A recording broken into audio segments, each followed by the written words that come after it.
The New York City subway is an expansive system which serves millions of people every day, 24 hours a day. And whether you're looking at a map of the subway or reading the verbose signage on a platform, it can be difficult to imagine how a system like this subway could be conceived in the first place. As it turns out, the story of the conception of the New York City subway is not one of eureka moments or conspiracies to ruin your daily commute. It's messy, and it's filled to the brim with political strife and compromise. So why did people decide a subway was necessary in New York?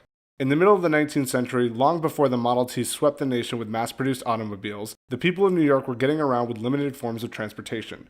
Horse-drawn omnibuses, streetcars, and elevated railways, or L trains, were the fastest ways to get around. And though these various modes of transportation could zoom through the streets at a blistering 8 miles per hour, that was still not enough to support the hustle and bustle of city life. Over the course of the 19th century, the population of Manhattan exploded from 60,000 to 1.8 million. Since the island is long and narrow and the other boroughs hadn't been incorporated into the city yet, the city could only expand northward. But because public transportation was no faster than running, even that proved to be untenable.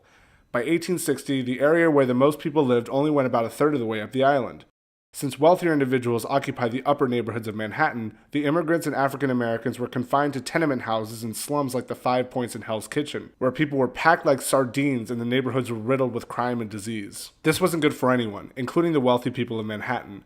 They not only feared a revolution led by angry socialists and anarchists, but also found that current transit solutions were becoming overcrowded and caused a chaotic mess of traffic in the streets.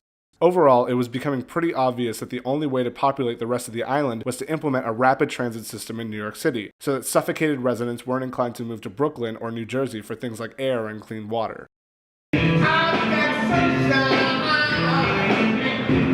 The first solution put into practice was a pneumatic subway designed by a guy called Alfred Beach.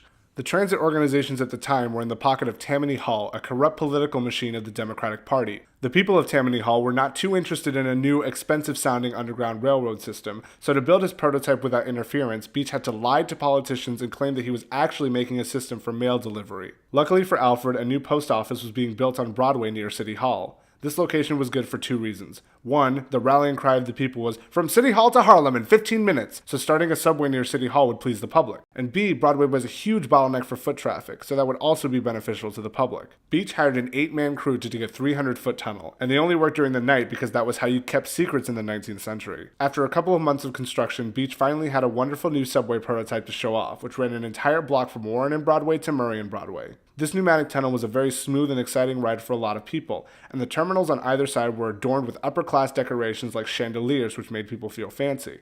Unfortunately, not only was there pushback on expansion from the politicians who were upset about being duped, but Beach himself quickly found the impracticalities of using compressed air in any sort of refined way to consistently drop people off at subway stations. By the time he finally received a charter for construction of a subway in 1873, he had switched to using steam-powered trains like the ones in London. But even then, nobody would fund his project, and when the market crashed in September, Alfred's hopes were dashed and his project was dropped. The tunnel was rented out to private companies and then eventually abandoned. Years later, the Brooklyn Rapid Transit Company went to create its own City Hall station on Broadway. The station platform was set to be built from Warren to Murray, so the construction workers had to demolish the remnants of the old prototype entirely to make way for the new station. While Beach's plan never came to fruition, a greater debate came up about whether the subway should be privately owned or government-run. Private companies were not willing to invest in a subway because there needed to be work done to dig the tunnels before track could be laid down, so a subway line would be way more expensive than an elevated or streetcar track of the same length. At the same time, people were wary of Tammany Hall's reputation for embezzlement, so they did not want a subway to be city-owned either. As these arguments occurred, cities around the world seemed to be popping up with their own subways left and right, putting even more pressure on the city to come up with a solution that could suit enough people's preferences to actually get approved for construction. In 1888, Abram Hewitt, former mayor of New York, came up with a compromise. A private company would build and operate the subway, while the city would finance construction and charge rent to the private company. Problem solved, right? Well, these sorts of compromises tend to end up in history books as a situation where a brilliant man brings his perfect solution and all is well with the world, but that's not always how it really plays out. A few obstacles stood in the way of this compromise getting through the political machine. First of all, Hewitt and the folks at Tammany Hall were on opposing factions of the Democratic Party. Hewitt was a Protestant anti-immigrant aristocrat, while Tammany Hall consisted of Irish Catholic working-class folks. This difference in background and upbringing caused a lot of political tension, which was taken out on this proposal. Second of all, there wasn't a great deal of enthusiasm from businesses or even real estate developers, who you might think would want a subway as quickly as possible to be able to develop land in Harlem. But the thought of a government-run subway system interfered with the laissez-faire attitude of what would later be known as the Gilded Age. And until people started getting sick of the political situation in New York City, the pressure continued to grow as people became dissatisfied with the L trains, which were slow, low capacity, and still in the pocket of Tammany Hall. A commission headed by William Steinway was put together to find a company willing to purchase the right to construct a privately owned subway in Manhattan. They failed to find a bidder, and the commission went forth on an alternative plan to build yet another L train line, which also failed. Finally, after 6 long years of trying to get rapid transit in New York City without using Hewitt's proposal, the decision to go forward with his plan was put to a referendum, which passed with 76% of the vote.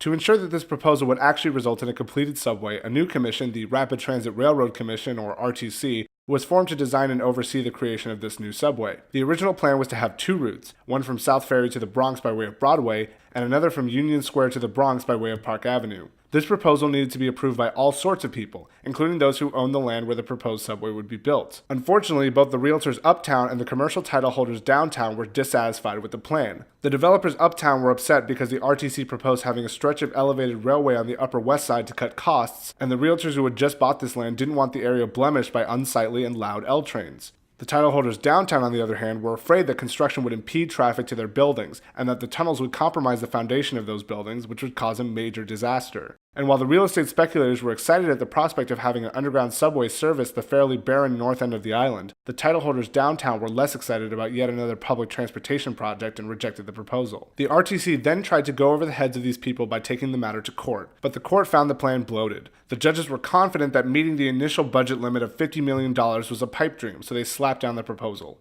At this point, the RTC was in despair, and was looking likely to fall into the same L-train strategy that the Steinway Commission had tried and failed to do. But Steinway himself wasn't having it, and proposed a route from City Hall to Grand Central, across to Times Square, then to 96th Street, where the subway would split into 2 branches each going into Harlem. It wasn't perfect since it missed a lot of important sections of the city and didn't run under the ever-important Broadway, but it fit the budget and it was better than nothing. In 1896, it was approved by all the relevant organizations. Contracts were drawn up, and eventually there was a bid for the rights to construct the subway. The lowest bidder was John B. McDonald, an Irish contractor whose immigrant background allowed him to be an interface between Tammany Hall and the RTC. McDonald wanted a $7 million bond for the construction of the rail, which the city did not have the money for, so it was funded by a financier named August Belmont. Belmont hired an engineer named William Barclay Parsons to lead the project, and construction finally began in 1900. Now that the long and arduous approval process was over and done with, Parsons now faced the trouble of actually creating the subway. One of the biggest obstacles in constructing the subway was the hostile geology of Manhattan, specifically the Manhattan schist, which was incredibly difficult to break through with the mining tools available at the time, yet it's also prone to decaying and collapsing without warning. But perhaps most annoyingly, it also doesn't lie at a consistent depth below the surface of the island. So to deal with this irregular terrain in a way that was both cheap and safe enough, Parsons proposed having a shallow subway, most of which would only be about 15 or 20 feet underground. These shallow parts of the subway would be constructed using a cut and cover method, where workers would dig trenches in the streets where the subways would be, reroute all the pipes and cables that were in the way, and then cover the street again once the tunnel was finished. The construction process was not immune to challenges. Certain sections of rock had to be blasted with dynamite, which caused a lot of noise, resulting in stress and dismay throughout the city.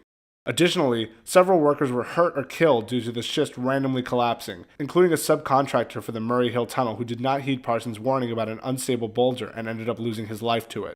But the workers pressed on, and after 4 long years of construction, the first line of the Interborough Rapid Transit Subway opened to great fanfare in October of 1904.